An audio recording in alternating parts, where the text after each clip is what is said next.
morning, and this is Sudhi here. So I'll be teaching this Docker and Kubernetes session course for almost 45 days, which comes under maybe 5 weeks approximately, excluding Sundays and all. So that's how we are planning to complete the course. So let us jump into the content of this particular course, like what are the topics we are going to discuss, and what are the other things like what are the subtopics we are going to discuss in each and every Docker and Kubernetes, Helm charts, and Terraform. Okay, so first of all, let me show you the details of it. So before that, let us discuss something related to why we need to go for Docker and Kubernetes in order to deploy an application. I think everybody has investigated something related to this, but anyway, let me try to explain in my own way. So before your containers came into picture, we used to deploy our applications on bare metal servers, means a standalone. So that's how we used to deploy our applications, right? And then we came into a virtualization technology, where if you want to use a single bare metal server in order to spin up multiple VMs on top of it, then we used to follow that particular approach. So which will reduce the resource utilizations and all. Okay, but the problem behind this is nothing but in that we have two types actually. So hypervisor 1 and hypervisor 2. Hypervisor 1 is something where which is called as hardware hypervisor, and hypervisor 2 is called as software hypervisor. Okay, type 1 and type 2. What is hardware hypervisor? Hardware hypervisor in the sense the OS, the hypervisor itself is an OS which is installed directly on the server. Okay, so that is called as hardware hypervisor. Best example is Hyper-V for Windows, and then we have for Linux we have VMware ESXi. Okay, so these are the hardware hypervisors example. Okay, and Zen is also one of the hypervisor which can be installed directly on your bare metal servers. Okay, though those for those hypervisor it doesn't need any operating system. Okay, so that's the intention of calling it as hardware hypervisor. What is software hypervisor, which is called as type 2? It is a software dependent, which means that you need to have an operating system in order to run this hypervisor. Best example, you can take the real time, like you have Oracle VirtualBox, VMware Workstation, okay, and other tools, okay, which spin up the VMs. But for them, it needs an operating system. See, if I want to download the Oracle VirtualBox, first I need to choose on which operating system I need to download, right? On top of that only I can run my hypervisor. Simple. So that is called a software hypervisor. So in production servers, you will not see any software hypervisor, most probably, but yes, we can see it actually. You have a KVM, QMO. So these are the hypervisors which we use. So obviously it is a software hypervisor. Okay. Because on the bare metal server, you will install an operating system and then you will deploy the KVM packages and then you will spin up the VMs. Then obviously it is a software hypervisor. Anything which you are running an operating system and then installing hypervisor, it is a software. Anything which you are not installing any operating system but installing directly the hypervisor, it is called as hardware hypervisor. Okay, as simple as it is. Then coming to the point, why can't we use this particular approach for deploying an application? Why we need to go to the containerization level? Why? Because let's take 2 to 3 scenarios. First scenario, so I will create a VM. For example, if you look at the left hand side, or if you look at this, okay, so you have a physical hardware. On top of that, you will be installing some operating system like hypervisor, and then you will spin up the VM. On the VM, you will run the applications, right? Let's say I took some bare metal server, I spinned up 2 VMs on it. One VM was allocated with 4 GB, and another VM was allocated with 8 GB of RAM, right? That's how we do it. Now, let's say one VM was running an application which is having a high utilization. After a few days, I realized that there are so many requests coming to that particular application. So obviously the amount of resource which I allocated is not sufficient. Okay, if it is not sufficient, obviously I have to increase it. So how can I increase it? I need to shut down the VM in non-business servers, and then I need to increase the amount of resources, whether it is a RAM or CPU, whatever it is. Okay, I have to increase it. And then tomorrow, if I realize that the customers got reduced and the number of requests have been reduced to by half or by 3/4, then this amount of resources which are allocated is useless. So obviously I have to reduce it, right? So this is a continuous process which I need to do. When it is getting increased request, utilization is high, I need to increase it. Again, when it is not there, I need to decrease it. So this is like balancing which we have to do all the time when you're running an application. Okay, so why we have to do it? Why? Because other VMs which doesn't need, or which want to use, we can try to allocate to them actually. Okay, so that is the intention of reducing and increasing the VM's resources. So this will not happen in containerization technology. It will increase and decrease dynamically based on the request. Okay, so that is the intention of moving an application from virtual machines to the containerization technology. That is one scenario. Okay, if you want to explain someone, or if you want to crack the interview or something like some XYZ. Okay, and let's take second scenario. Okay, and always the second scenario is nothing but, let's say you allocated RAM and this is fine and all. Now let's say, yeah, now to run your operating, let's say you are creating a VM. On that VM, you obviously will install an operating system and then you will deploy your application, right? So when you run your operating system, in operating system we have a lot of services which will be running in the background. See, if your operating system should be running properly, your OS to be running properly, it will have a lot of sub what do you say, applications which need to be running in the background. So in order to run them, obviously it needs some resources, right? CPU or memory, whatever it is. Okay, and your application is installed on top of it. So the amount of resources which is left by the operating system will be used by your application. So which is that you are unnecessarily allocating. So you are not using the full-fledged resources by your application. Your application is not using the complete resources which are allocated to your VM. Why? Because your VM is running an operating system. Operating system is using certain resources, and the left one is used by your application. I don't want that approach. Okay, so whatever the resources are allocated to my application, so everything should be used by my application itself. So this is possible in containerization technology. Why? How? Because your container doesn't have any operating system. It relies on base operating system. See, container doesn't have any OS. It will have only operating system related binaries. That's it. It doesn't have any kernel. If you have a kernel, obviously it's an operating system which is running with lot of resource utilization. Okay, so that is advantage. These are the two scenarios where why we are moving our applications to from the VM or bare metal servers to the containerization technology. Okay, so that is the intention of jumping into this particular topics, Docker and Kubernetes. Okay, is that clear, or any questions in this understanding the technology?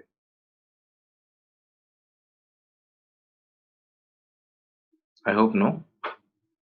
Okay, so coming to the Docker, so why we have to focus, see, in this course, everything I will be showing from scratch, and that too from on premises. I will not use any cloud providers. That is a straightforward answer which I wanted. For people who want a cloud providers, I'm not the right person to teach it. Okay, why I don't prefer, I know, but I don't prefer. Why? Because if you learn from cloud providers, you don't know what is happening in the background, what kind of technologies they are using in the background. Okay, so that's the reason I don't prefer in cloud providers. First, it doesn't mean that we will never use it. First, when you are learning something, just do it from scratch. Do it on premises. Then move to the cloud. Then it is easy for you to handle that. Okay, so that is the intention of my course, the way of my teaching is. Okay, so everything I will show you from scratch. Okay, everything I will show you on my VMs. I will spin up the VMs. I will show you how to install an operating system, Ubuntu and CentOS. How to okay. First topic will be, I will show you how to use a hypervisor and a Oracle VirtualBox. And after that, I will show you how to install an operating system like Ubuntu and CentOS, because I need to take all the people into consideration, right? Some people doesn't even know what is operating system. So I need to start from there. So I need to tell what is operating system, and then I need to show them how to install it and what are the things need to be taken into consideration. So those things I need to explain. It will take hardly 3 to 4 days actually. After that, I need to jump into networking part. So this is so critical and important. Why? Because nowadays every tool which you are working related to networking, indirectly or directly, whatever it is. Okay. So everybody should have some idea related to networking part. What is IP address? What is subnet mask? What is CIDR? What is gateway? Okay, what is switch? What is router? So these few things need to be understood. Like at least you need to understand what is this exactly, so that when you're working for product based companies or some POCs and all, if you don't know these things, you will be lacking behind by other people who knows about networking. Okay, so that's the reason. Let us discuss networking as well. Once operating system part is done, then we will jump into networking part. Once that is done, then we will go to the Docker too. Okay, is that clear, or any questions in that? Any questions in the topic till now what I've told? Is that fine, or you are expecting something else? Hi Sudhir, this is Madhav. Yeah. Hi, mother. Yeah, and which both are containerization tools, right? Docker Yes, and yes. Kubernetes. So which Yeah, is the better one I discussed. No, no, no. I'm for asking like deploying? before that I have discussed something, right? So do you have any questions in that? Docker and Okay. Kubernetes, let me explain that first. Then you can ask a Mhm. question related to it. Okay. So Okay. that other people Okay. will not get confused. I'm not interrupting you, just saying that other people will not get confused. And I have one more query. Yeah. If I'm using Windows environment, so is it Okay. possible to install the Kubernetes on Windows, or Yes, yes, compulsory we can we do it. need to So install there is that a Linux? desktop version actually. Yeah, there is a desktop version. If you want, you can use it. Windows, in the sense Mhm. you are saying that you have Windows laptop, but that is what you are trying to say. No, no, no. What I'm saying, I'm using Windows. I'm working on Windows environment Okay. currently. So I have Okay. installed all the apps in Windows. But is it possible to install the Kubernetes too Yes, on we can do Windows? it. Okay, I okay, am not in directly on Windows, but I'll tell you the way to do it. Okay. okay, okay. Sure. Thank you. Yeah, no issues. Okay, Whatever you have, still we can deploy in Kubernetes. No need to worry about it. okay, okay. Sure. Thank you.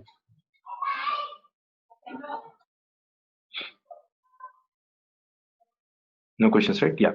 So, and then once these basic things are done, then we will be jumping into Docker. So why Docker? Everybody is talking about Docker, and we are deploying the containers in the using Docker and all.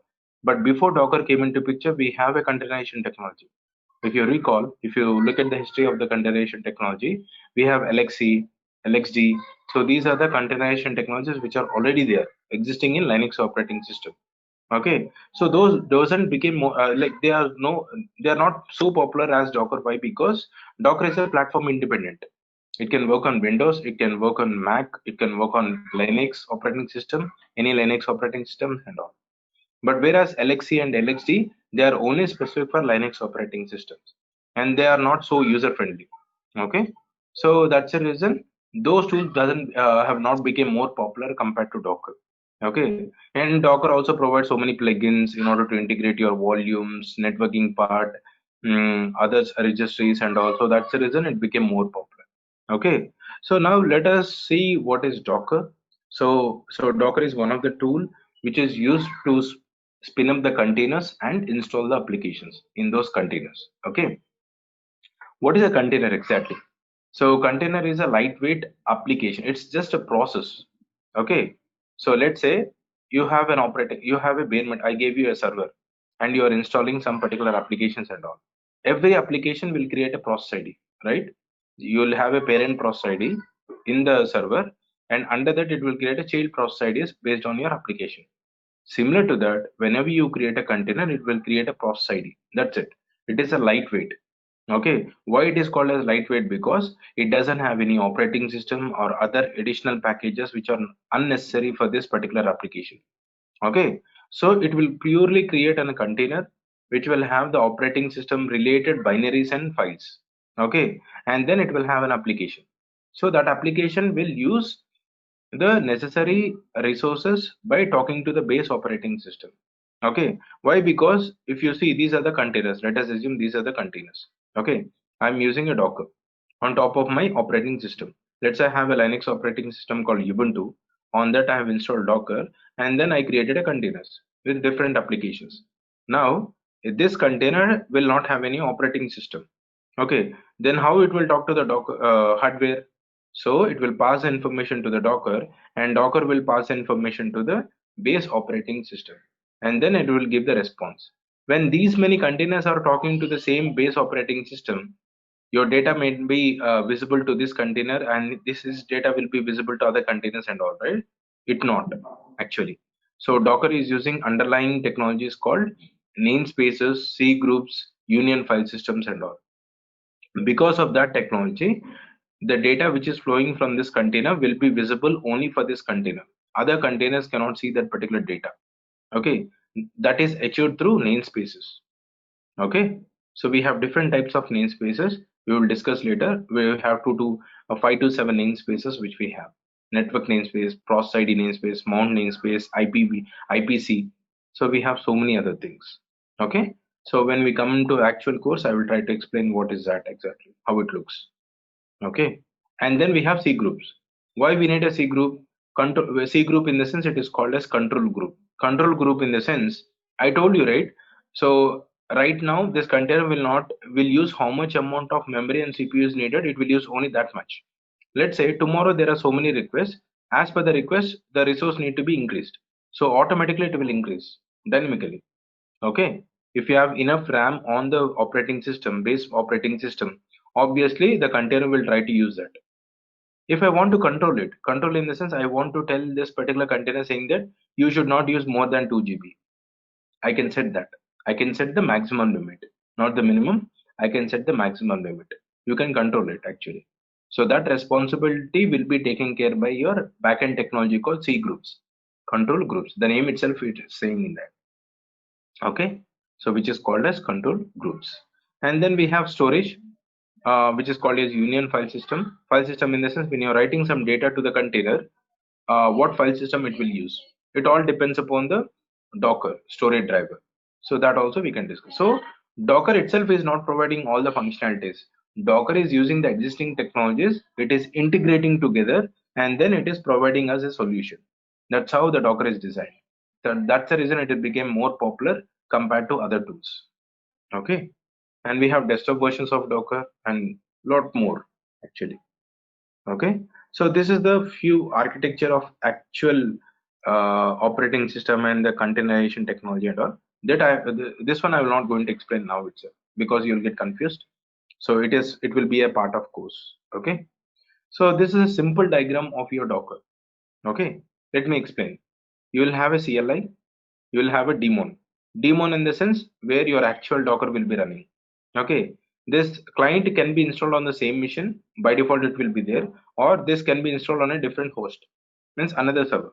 Okay, now when you execute a Docker CLI command, it will talk to the Docker daemon through what? REST API call. Okay, through REST API call, it will pass the information from the Docker CLI to the daemon.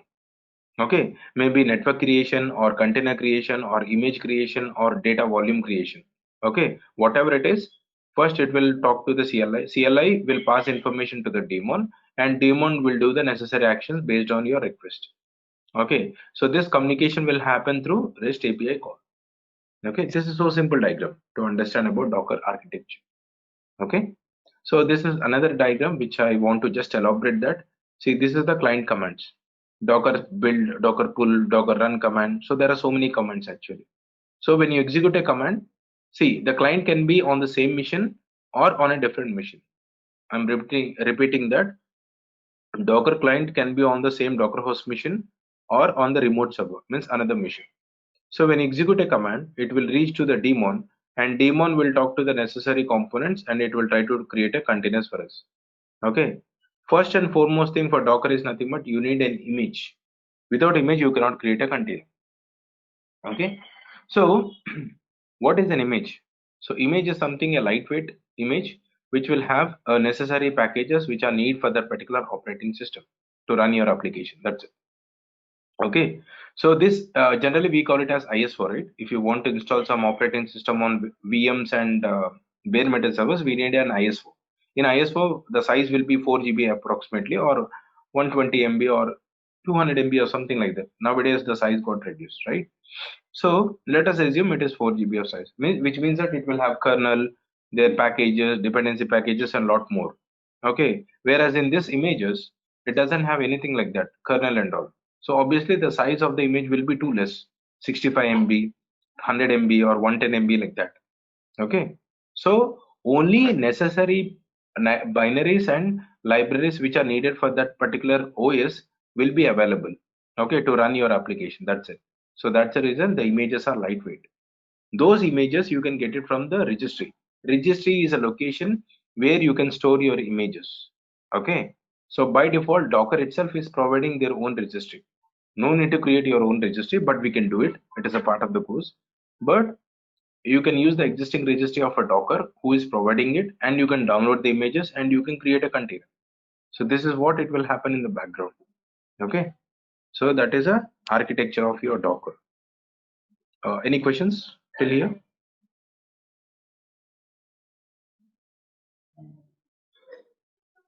No? Okay. So whatever I explained through diagram, let us see what will happen in the Docker daemon side. I told you in the backend it will do a lot of other stuffs, right? Let us understand. Docker CLI is used to execute a command.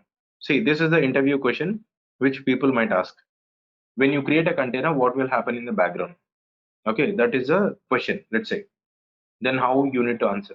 So when you execute a CLI command, it will talk to the daemon. So it will pass the information to the daemon through REST API call. That is the first thing which we have seen in the diagram, right?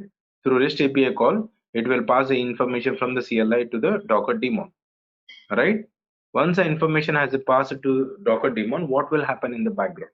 So check from here. Docker daemon receives instructions. Okay, instruction in the sense what you want to do, and Docker daemon calls container D to start a new container. So which means that in the backend, Docker is using a container D technology. So that is the actual tool who will try to create a container for us. Okay, so that is called as runtime, which is called as runtime, which is used in the backend. See, Docker itself is not creating a container. Docker is collaborating all these technologies together, and it is providing you a platform. Okay, so it is using underlying technologies who is trying to collaborate these technologies together under one particular platform. Okay, so one of the technology is nothing but container D. So that is an actual container uh, component who will try to create a container for us. Okay, to deploy an application. Okay, so your daemon will call the container D to start the container, and then how it will call pass information to the container D. There should be some medium, right? That medium is called as grpc call. grpc call, golang remote procedure call actually. Okay, it is also a CRUD style of API actually, but it is one of the remote procedure call, RPC. Okay, once the information has been passed from Docker daemon to the container D through grpc call, once it is reached to the container D, container D will create a OCI bundle. Okay, OCI bundle in the sense it will collect all the information which are needed to create a container. Once it is collected, okay, I told you, right, it will try to pull the image if the image is not there, and then it will try to create a container. So the image will be pulled, that responsibility will be taken care by container D, and then it will create a OCI bundle, and this OCI bundle will be given to the runtime interface actually, run C. That run C will talk to the Linux, and then it will create a containers for us. This is how it will happen in the background. Okay, simple. CLI to the daemon, daemon to container D, and container D to run C. This is how the flow is. Okay, so that's the reason we have to understand the backend technologies. If you don't understand, you will be in the same position if you go to the cloud providers. Okay, always I will believe that if you are strong enough in basics, so you can survive anywhere. Means like you can use any platform, whether it is cloud provider, whether it is on premises, or whatever it is, you can survive anywhere. Okay, so that is the intention of this particular course. So this is the backend technology. So this is how it looks. So Docker is using libcontainer, which will try to create a platform with backend technologies like Linux kernel, C groups, namespaces, capabilities, AppArmor, okay, netlinks, netfilter, SE Linux. All these technologies will be used by your Docker through libcontainer. It is a wrapper actually. Wrapper in the sense it will. I told you, right. It will create a platform. That platform is called as wrapper. In the backend technologies, it will club together and it will create a wrapper in order to handle them individually. Okay, so that wrapper is called as lib container. Okay, again I will explain. It's a part of anyway regular course. Okay, and this is one of the slide which I've just added. How to install Docker on Ubuntu 16.04. Okay, same thing you can follow for 18.04 Ubuntu and all CentOS as well. Okay, so these are the few commands which I listed in this particular slide.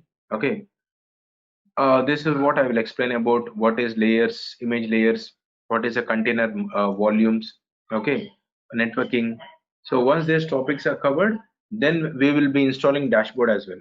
So Docker also provides a dashboard, though it is a third-party tool, but still it has lot of advantages. Okay, why we need to go for dashboard for Docker? I can handle it from CLI, right? So why you need to go for Docker? Because let's say there are developing team and you are the operations engineer. Now developer team has to deploy some container, deploy some application in a container. So will you give the server access? No, right?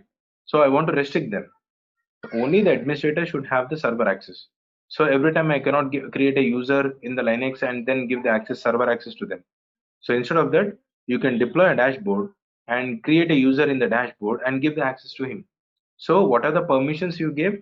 Only those things, those operations he can do in the dashboard. Okay. So that is a way an administrator to think, like to give an access to the other users apart from the administrators. Okay. For that particular dashboard, we are using a port trainer. PORTAINER, port trainer. So this is one of the third party tool which is available to have a dashboard for Docker. Okay. So I'll be explaining that. And coming to the Docker, in Docker we have so many other tools.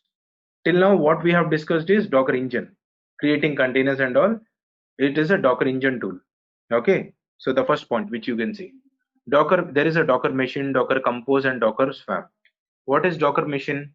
If you look at this particular slide, I have a mission. I have multiple missions actually. On all the missions, I want to spin up a VM, and it should have a Docker installed automatically. I need to do a task in such a way that it should spin up the VM, maybe on instance, cloud providers, or on my Oracle VirtualBox. So on the MacBook, I need to install Docker machine. Okay, using that tool, I can talk to the Oracle VirtualBox and I can spin up the VM with Docker installed. Now it will reduce the burden of the operations engineer. I no need to spin up a VM, install operating system, and then install Docker. It's not needed now. So Docker machine will do that. Okay, so that's a purpose of this particular tool. That's it. It cannot create a container. It will only spin up a VM with or instance with a Docker installed. That's it. It cannot create a containers, and containers will be created by Docker engine. Okay, see the VM which you are creating through Docker machine, the VM will have a Docker installed. So there you will do the Docker related operations. Okay, so this is something which when you're doing some POCs and all, if you want to spin up the Docker machine immediately and Docker engine immediately and try to do some practice something, so better to use this particular tool. That will save your time. Okay, and then we have Docker Compose. Docker Compose is an orchestration tool for Docker. What is orchestration? Does anyone have some idea? Any idea on orchestration? Just want to know. That's it. It's not no idea Just of to orchestration. yeah, automation kind of things. So we can automate the things from there, and if we have to do, suppose we have to spin 100 of same kind of things, then we can use it and configure it. Yeah, if you want to do some multiple tasks, we will write a file, and in the file we will describe something like what need to be done, and that file will be passed as an input. So this method is called as orchestration. Okay. Now every time instead of doing some CLI commands, let's say I want to execute a CLI command to create a container. Now it's not needed because I don't remember all the time. I don't remember the options which I passed. Instead of that, what you can do, you can write a YAML file. Here it is written in YAML format. I'll tell you what is YAML, what is JSON and all. Here we'll be writing a file which is called as YAML. It will have certain syntaxes. It is not a scripting language or something. It is just a format which we need to write in a proper way to understand the YAML. Okay, YAML clients and all. Okay, now in this file you will write like what container you want to create, what volume should be there, what networking to be used, everything you will define in the YAML file. And this YAML file you will pass it to the Docker engine. So how will you pass it? Through Docker Compose. So Docker Compose is a tool who will read the information present in the YAML file, and ultimately it will pass information to the Docker engine where it can understand. Okay, so this mechanism is called as orchestration. Whenever you're writing some file and that file you are using as input to create something, that is called as orchestration tool. Your Kubernetes is an orchestration tool. That's the reason everybody will call Kubernetes as an orchestration tool. Why? Because we will try to create through YAML files. Okay, so in the Docker side, if you want to do some orchestration, Docker Compose is one of the tool to do an orchestration. Okay, so for that I need to explain about what is YAML, what is the YAML syntaxes you need to follow, what is JSON, what are the JSON syntaxes you need to follow. I'll be explaining about part of the course it is. Okay, no need to worry. See, everything which is needed I will explain, no need to worry at all. Okay, I will explain from scratch. And the last tool is nothing but in Docker, Docker Swarm. Before Kubernetes came into picture, we used to deploy an application on a cluster. That particular cluster, if you want to form a cluster, what is a cluster? Any idea on that as well? What is a cluster exactly? Why we need to call it as a cluster? What is standalone? What is a cluster? When all the machines' compute power is working together to serve an application. Yeah, to handle all the VMs together under one platform is called as cluster. Okay, I will handle them through one particular machine. So that is called as cluster. Standalone in the sense you will have only one VM, you will handle that. That is called as standalone. Now, a Docker, let's say I have 10 to 15 Docker VMs or any missions. Now I want to handle them. So what I will do, I will bring all this particular VMs under one particular platform. Okay, so where I can manage from there itself. So that is called as cluster. Okay, grouping all the VMs together under one particular platform is called as cluster. Okay, so that can be achieved through Docker Swarm. Before Kubernetes came into picture, everybody used to form a cluster using Docker Swarm tool. Actually, it is easy to deploy, it is easy to form the cluster. It doesn't need any additional packages need to be installed like Kubernetes and all. It's not needed. Docker is installed, that's it. You need to pick one of the node and you need to convert that particular node into manager and rest of the nodes into worker. That's it. Your cluster is formed. So simple it is. Okay. But what Kubernetes is providing, your Docker Swarm is not providing at all. Okay. Even 1/4 of the functionalities are not provided of a Kubernetes. So that's the reason Kubernetes became more popular compared to Docker Swarm. And the contributors towards Docker Swarm are less compared to Kubernetes. Okay, too less actually. Okay, that's the reason you are not able to see new functionalities in the Docker Swarm. Only in Kubernetes you will see a lot of new functionalities which are getting added for every 2 months and 3 months. Okay, that's the reason you will see for every 6 months there is a new release. Even sometimes it is for 3 months as well. There will be a new release actually. Okay, so that's all. But even though I will just explain what are the things we can do in the Docker Swarm and what are the things we cannot do in the Docker Swarm. Okay, so these are the tools which are present in Docker. Docker engine, Docker machine. People, Docker engine, they used to call it as Docker actually. So everybody got confused. So actually it is a Docker engine, Docker machine, Docker Compose, and Docker Swarm. Okay, so these are the tools which are present in Docker. Okay, so we will be installing Docker packages divided into two parts actually. One is community edition and one is enterprise edition. Community edition is open source. Enterprise edition is something where you need to purchase the license key. Okay, so we will be using community edition.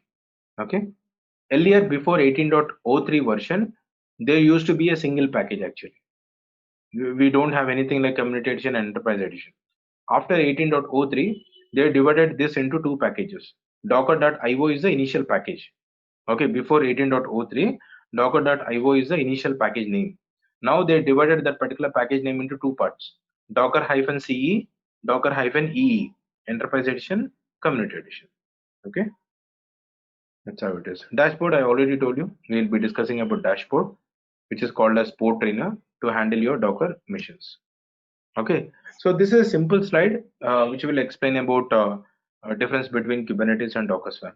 Whatever I told, it is listed here, like less community contributors. Okay, Kubernetes was actually developed by Google, and Docker was actually Docker Swarm is developed by Docker team itself, Docker Swarm team. Okay, and it is open source, and it is a community compared to Kubernetes is too less actually. Okay, and Kubernetes is more expensive and customizable, but Docker Swarm is less expensive extensive and less customization. Okay. We cannot customize too much on Docker Swarm, but Kubernetes we can do a lot of customizations. Means we can change according to our organization requirement. Okay. But the setup itself is too heavy actually. Too heavy in the sense we need to install so many components. We need to ensure all the components are installed properly and all these things we need to maintain. But Docker Swarm it is so easy to maintain. Okay, it is not too heavy. Just we can install Docker. That's it. After that, we need to use some command in order to convert that Docker into Docker Swarm cluster. Okay. So Kubernetes has a high fault tolerance, and the Docker Swarm has less fault tolerance. And so inbuilt load balancer was there for Kubernetes. For Docker Swarm, we need to use an additional load balancer. So we need to use so many third-party tools in order to have some application deployed with high availability. But Kubernetes has itself its own high availability tools in order to deploy your application. Okay. So this is a sample example related to YAML file, how to write. So I'll be explaining this in the part of the course. I don't want to jump into this right now. Okay. So we'll be explaining about JSON syntaxes and YAML syntaxes as well. For everything, I will provide you the documentations. So with screenshots as well. Just you have to practice and see whether you are getting the same results or not. Okay. So every day I will be giving you some task. Not every day actually. On every new topic, I will give you some task. Okay. So you'll have some few days to practice. If you are able to complete the task, that is well and good. If not, I will be explaining on Saturday or Sunday, or maybe Saturday. Sunday we don't have any class. On Saturday, I will try to explain like how this task need to be completed. Okay, that's how it is. So that you'll get some exposure and you can do some R&Ds and all. Okay, when I give you some task. Okay, it is not so silly task actually. So which is important for productions. Okay. Okay. You said the class will be on the weekends only. Sorry, classes on weekend. You said the classes will be on the weekends only. Not on weekends only. I'm saying that on weekends, only on Saturday I will conduct the class. Sunday I will put it as holiday because some people are working, right? So they don't get in the weekdays time to practice the sessions. Okay. For them, the Saturday and Sunday is the only time which they will be free to practice. For them, I have to leave it. Okay. If it is needed only, I will take it on Sunday. Sunday definitely will not have any class. Saturday, if it is really required, then only I will take a class.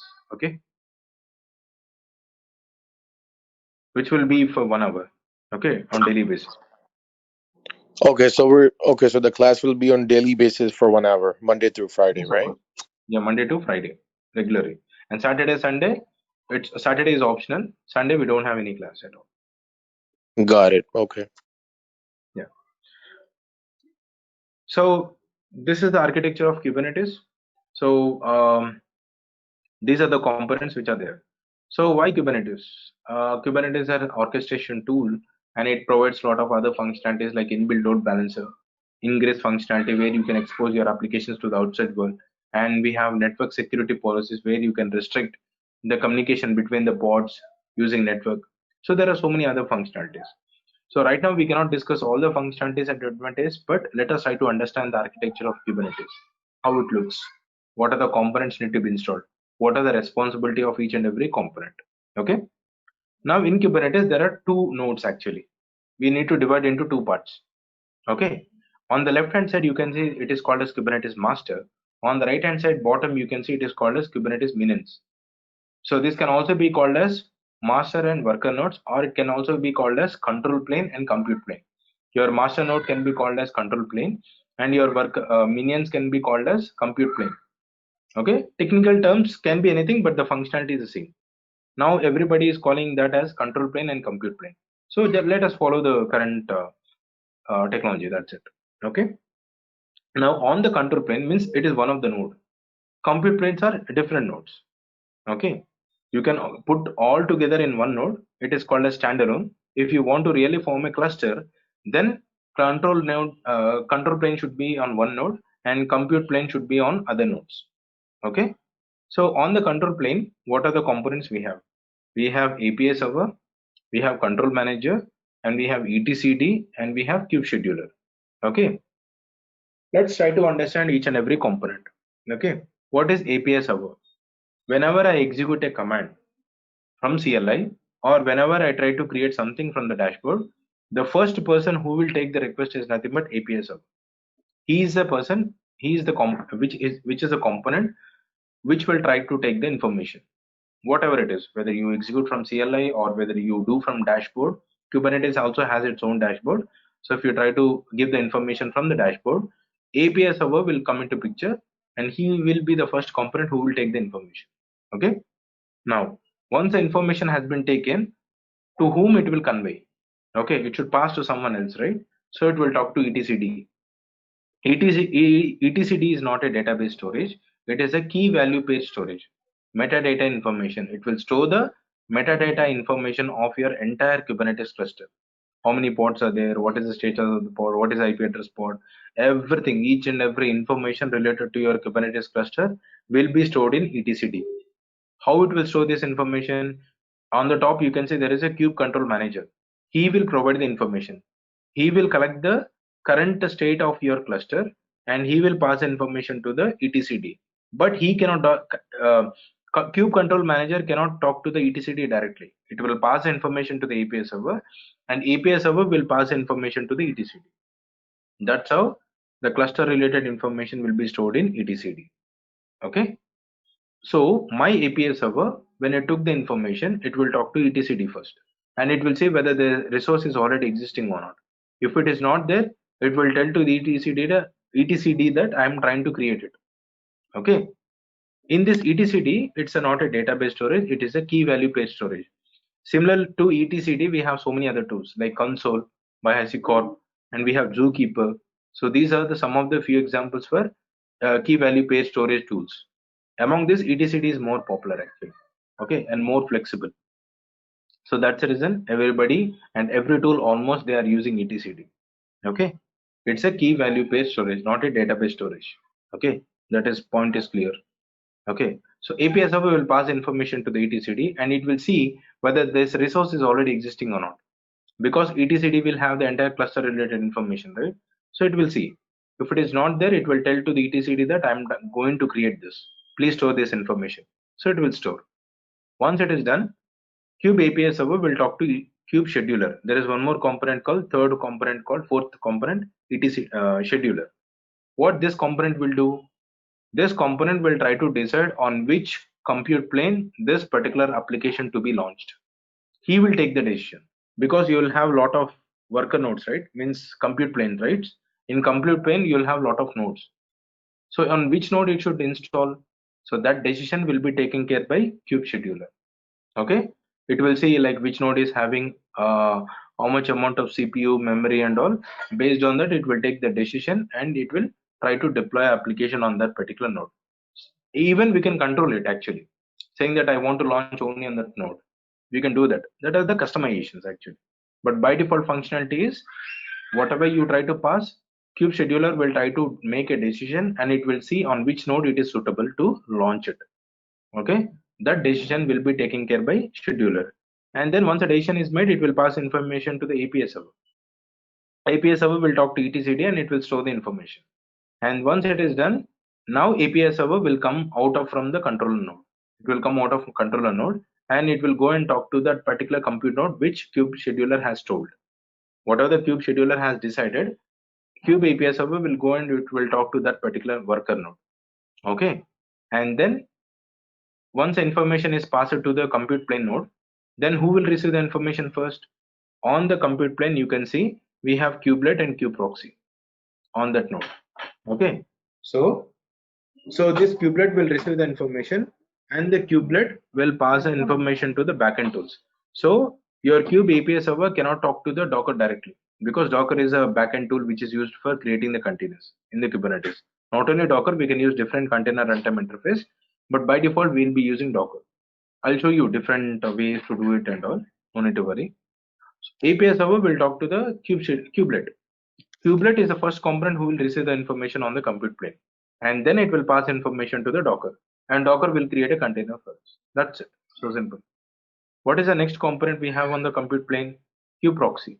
What is kubeproxy? It is a proxy server who will bypass the information when you are doing some port forwarding. Port forwarding in the sense from outside, if you want to access your application to the inside of the container, this will kubeproxy will come into picture actually. Okay, so these are the components of your Kubernetes cluster. Okay, so this is how it is. So this is the simple YAML file in order to deploy an application. Okay, so which is called as pod. Okay, it is called it as pod. It is not, it is a container actually, but it will have more than one container as well in a pod. So that's the reason in Kubernetes technical term it is called it as pod. Okay, it doesn't have any abbreviation, just pod. That's it. So this is the simple YAML file, and this YAML file you are executing through kubectl create -f and the YAML file. So automatically it will deploy that particular application. Okay, so this is the flow diagram, and these are the topics which we are going to discuss in Kubernetes. We are going to understand secret, namespaces, endpoints, config map, pod, horizontal pod autoscaling, node, cron job, service, deployment, jobs, daemon set, stateful set, persistent volume claim. So these are the different types of functionalities which are provided by Kubernetes. So as an administrator, you have to decide which functionality is better useful for your application deployment. So that is the ultimate goal and responsibility of an administrator. See, you have these many functionalities, but which one is suitable for your application, you have to decide that. So this depends upon it. It all comes under experience and good understanding on the tools. Okay, on the functionality. Okay, so these are the topics, and this is the dashboard how it looks for your Kubernetes. Okay, this is a sample dashboard which I took a screenshot.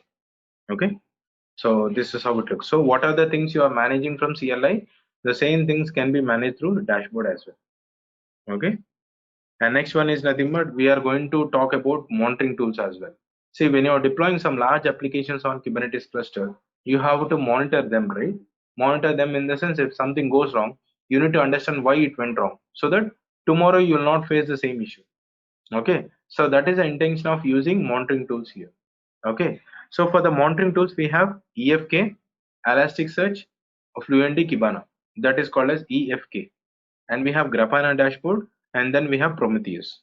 So these are the three tools which we are going to discuss: EFK, Grafana dashboard, and then Prometheus.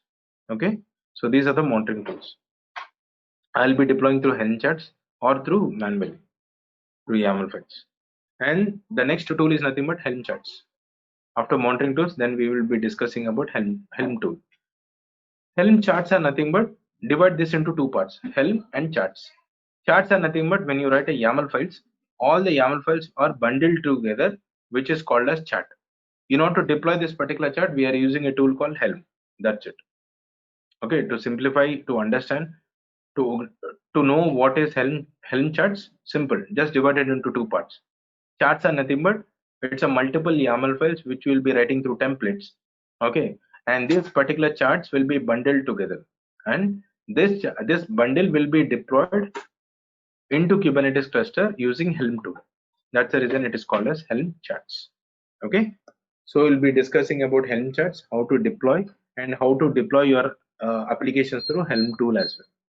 Okay, and then the last tool is nothing but Terraform. So Terraform is one of the tool which is called as a provision tool. Let's say once a Kubernetes cluster is formed, see, you cannot create a Kubernetes cluster, but after the Kubernetes cluster is formed, if you want to create some particular resource on the Kubernetes cluster, we can use Helm charts or we can use Terraform. Okay, so that's the reason I integrated this particular, added this particular topics into our course. Okay, Terraform is not that useful. It is only just a provisioning tool, but Helm charts is really important for your productions. Okay, when you're working in an organization, Helm charts will simplify your job.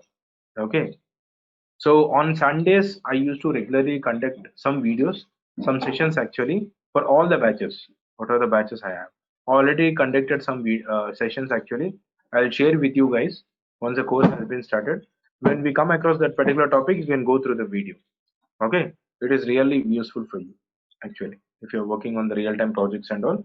So that will be really useful for you. So we will be deploying a lot of applications like DevOps tools. So many DevOps tools we are going to deploy on this particular Kubernetes cluster, and Docker as well, Jenkins, GitLab. Okay, there are so many other tools which we are going to deploy. MySQL database server, Nginx application. So these are the sample tools which we are going to, applications which we are going to deploy on Docker and Kubernetes. Okay, how to customize them as per our requirement. So everything we are going to see that. Okay, so these are the entire topics which are related to our course. Okay, any questions you can ask me related to the course? Timings, core fees and all, you can talk to the management. I'm not the right person to guide you. Technical things, anything related to this particular course, you can ask me. Yeah, once class completed, immediately we will get a recording session on this No, no, immediate. yeah, every day, on a daily basis, they will give you a portal. So in the portal, they will upload the videos and you'll get the access to it. Okay. Uh, Immediately we will get, or otherwise, I mean, Maybe 1 hour previously after 1 hour.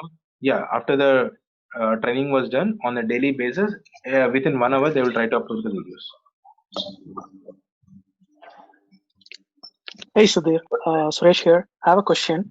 I just Yeah. completed a DevOps course with Imran.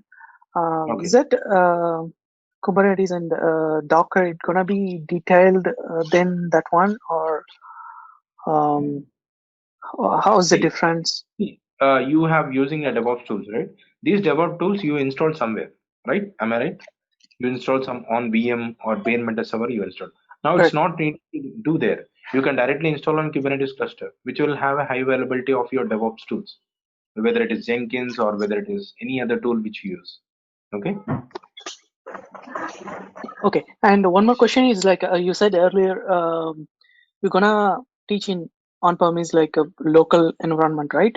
Instead of cloud, then On-premise. we're gonna set up later in the cloud as well. Later in the cloud, in the sense, I will try to explain a few services like EKS, we have AZS, sorry, EKS, we have ZKS, and we have AZS, AKS. Okay. So these are the cloud provider Kubernetes services. Okay. Got it. So we're gonna use any sample applications to deploy. Deploy there on Sure. the cloud Thank you. providers.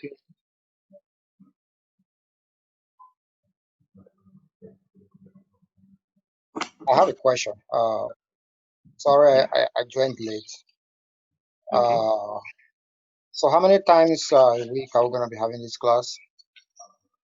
So weekly it will be. So you're asking like how many days we'll have a class, or Yeah, how many days in a so week? 5 days actually. See, Huh? 5 days a week. 5 days a week. Totally, it will be for 5 weeks. Okay, to It's complete gonna the be course. from Monday, Tuesday, Wednesday, Thursday, Friday, like every day. Monday to Friday and Saturday. If it is needed, I will take on Saturday, or else by default I'll not take it on Saturday and Sunday. For how many hours? 1 hour. Just 1 hour. 10 minutes will be our QA session, and rest 50 minutes will be our practical session. Everything will be a practical. Theoretical part I will be using only 10%. 90% will be a practical session. That's it. Okay. Course duration? 5 weeks, 5 to 6 weeks actually. And also you will be, explain the complete part of the case, right? Yes. And how we Yes. can See, set it's not only the it's not that only the tools. I will be explaining the underlying technologies what these tools are using in order to achieve this. Okay, so that it doesn't need any separate preparation for interview and all. So that will help you to crack the interviews. Why? Because nowadays, if you see the interviews, if you have already attended, nowadays they are not asking any simple questions. They are asking scenario based questions, which means that I am in this situation. What you will do if you are there? So then it's really tough, right? So when you have some complete idea on that particular tools, underlying technologies and all, it is for you, it is really helpful to crack the interviews, to explain those scenarios. That is where I started this particular approach. Nowadays, they are not asking what is Docker, what is Kubernetes, what is network. These are like silly questions. It is like outdated questions actually. Okay.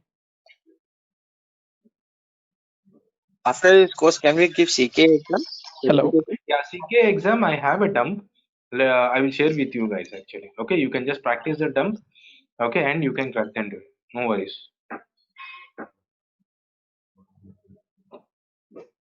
once What's the the what's class. the cost? What's the I cost don't of have this for CK training? anything. I don't have CKAD exam done, but I have CKA administration. What's the cost of this class? Sorry. See, anything related to financial or timings and all, you can talk to the management. I'm only just a technical guy. That's it. Once class completed, same class video only it's uploaded, or previously you No, no, taught. no, no, no.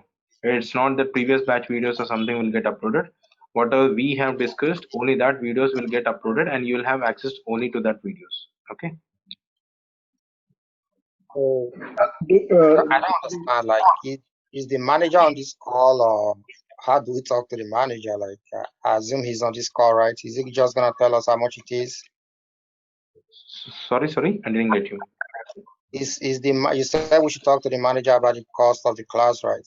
So Yeah, is you he can on talk to this the call? management. See, you can I don't know who everybody. he. I You can saw do this one stuff thing. on Facebook, and I just, I don't get you actually. So who is the manager?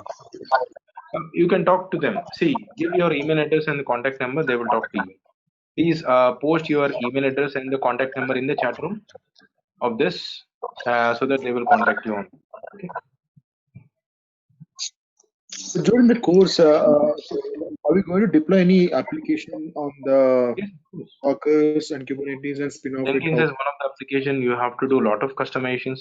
In Jenkins, we have Docker plugin, Kubernetes plugin. You have to know how to use that, how to integrate your existing Docker and Kubernetes to that Jenkins CI/CD. And we have new tool called Argo CD that I'm going to explain. So though it is not explained here, but there are so many applications which I'm going to deploy and explain. Okay, database related, one related to application, web application, one related to database, one related to CI/CD, so one related to some continuous delivery. So I'll be covering all the tools which are needed. Okay.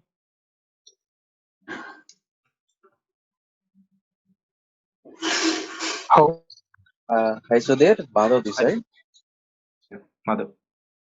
Yeah, we will work on all the tools. I mean, Docker tools like the Docker Machine and Docker Swarm. Of course. And you said But in the four real tools. time, I don't think so. Real time, it's rare. You will be using only in your. Okay. Let's say if you are doing some POCs and all, you might be working on that.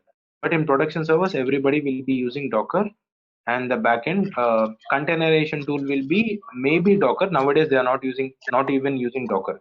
They are directly using Container D actually. So So I'll explain. we will run only client commands, or we will work on different. Is there any other commands to run the No, Docker we are container? going to find commands and other commands as well. Everything. Don't worry about the contents and all.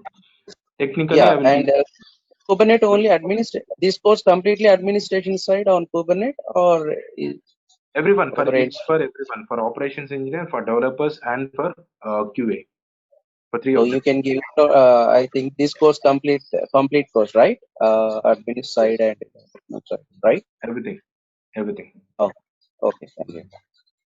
See, as an administrator, you have to understand about underlying technology.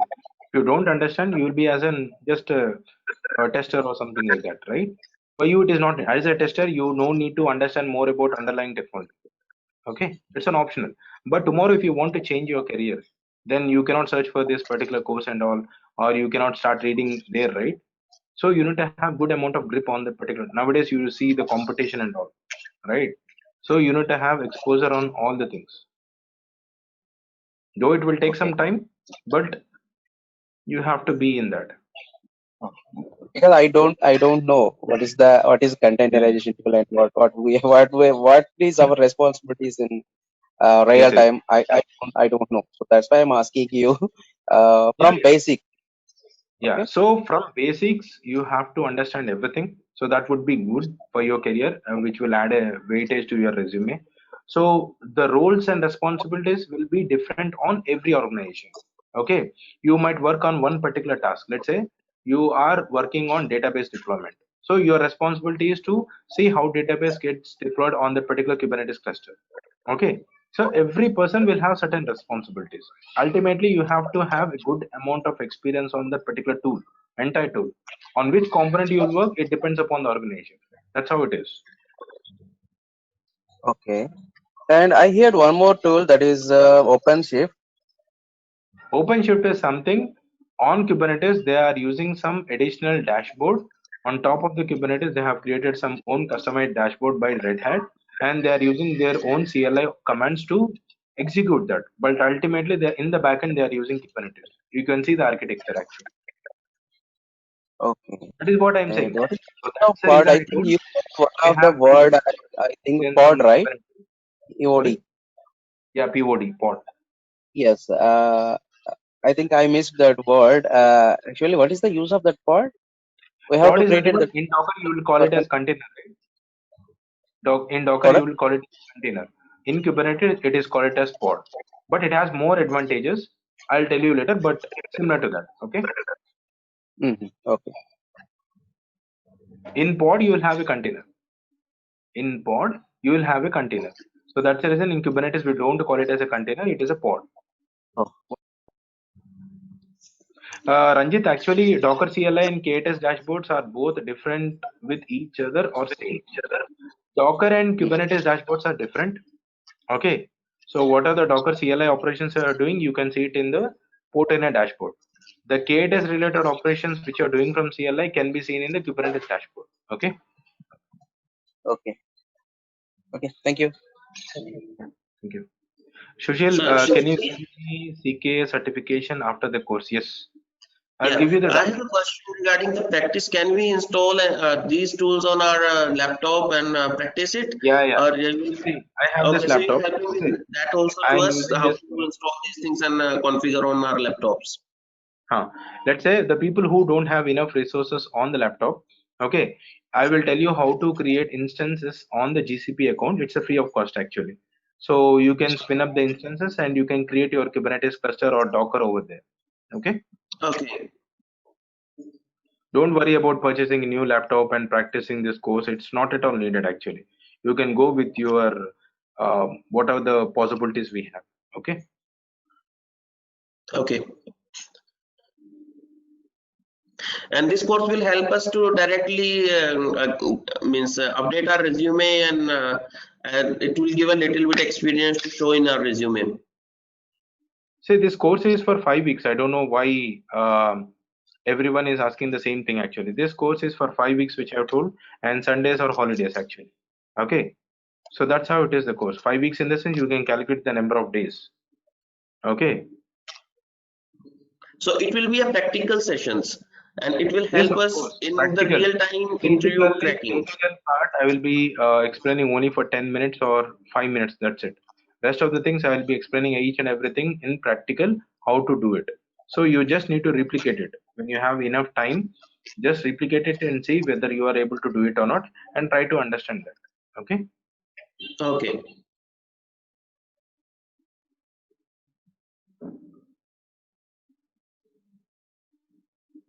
Thanks, Udit. Yeah, yeah. Thank you.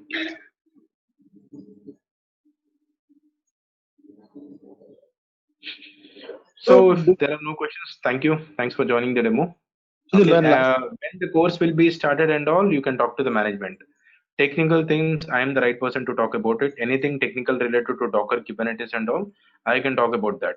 Course fee, content, course fee, timings, and all, management will take a decision. Okay, when to be started and what should be the timing and all. Okay, and what should be the course fee and all.